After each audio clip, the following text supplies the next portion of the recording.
శ్రీమాత్రే నమః. జై మాతాది. భక్తులందరికీ తెలియజేయండి మనగా రేపు అనగా 20వ తారీఖు మార్చి 20వ తారీఖు 2026 సంవత్సరం శుక్రవారం వసంత నవరాత్రుల్లో భాగంగా రేపు అమ్మవారి యొక్క రెండవ రూపం బ్రహ్మచారిణి. ఎవరైతే ఈ బ్రహ్మచారిణి అమ్మవారిని నిష్ఠతో పూజిస్తారో వారికి కలిగేటటువంటి ప్రయోజనాలు ఏంటి అంటే, మనం ఎవరితో మాట్లాడినా కానీ వాళ్ళు మనతో గొడవకు దిగడం,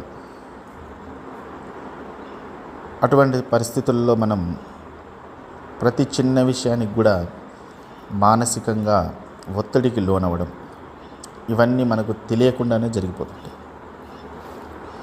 అటువంటి వారు ఎవరైతే ఉంటారో వారందరూ రేపు అమ్మవారిని నిష్ఠగా పూజించుకోవడం వల్ల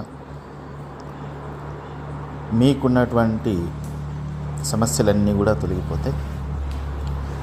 నేను ఏం మాట్లాడినా కానీ తప్పే జరుగుతుంది, అందరూ నాతోని గొడవకిలే పడుతుర్రు అనుకునేటటువంటి భక్తులు ఎవరైతే ఉంటారో రేపు అమ్మవారిని ప్రశాంతంగా పూజించుకోండి.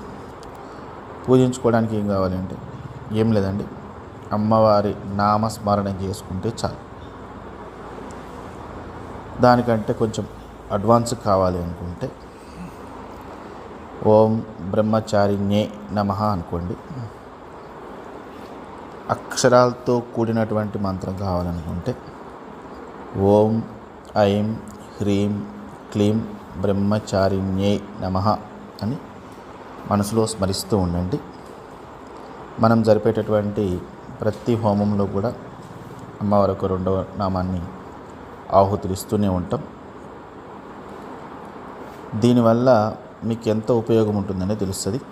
బ్రహ్మచారిణి అంటేనే తపస్సు చేసి ఆమెకి ఏం కావాలనో అది సిద్ధించుకున్నటువంటి అమ్మవారు కాబట్టి ఆమె నామస్మరణ చేయడం వల్ల మీకున్నటువంటి ఎటువంటి సమస్యలైనా, ప్రధానంగా మానసికమైనటువంటి సమస్యలు, మానసికము అని ఎందుకు అంటున్నామంటే, నేనేదో తప్పు చేయడం వల్లనే నా చుట్టుపక్కల ఉన్న వారితో నాకు గొడవలు అవుతున్నాయి అని ఎవరైతే అనుకుంటారో వారు రేపు అమ్మవారిని స్మరించుకోండి.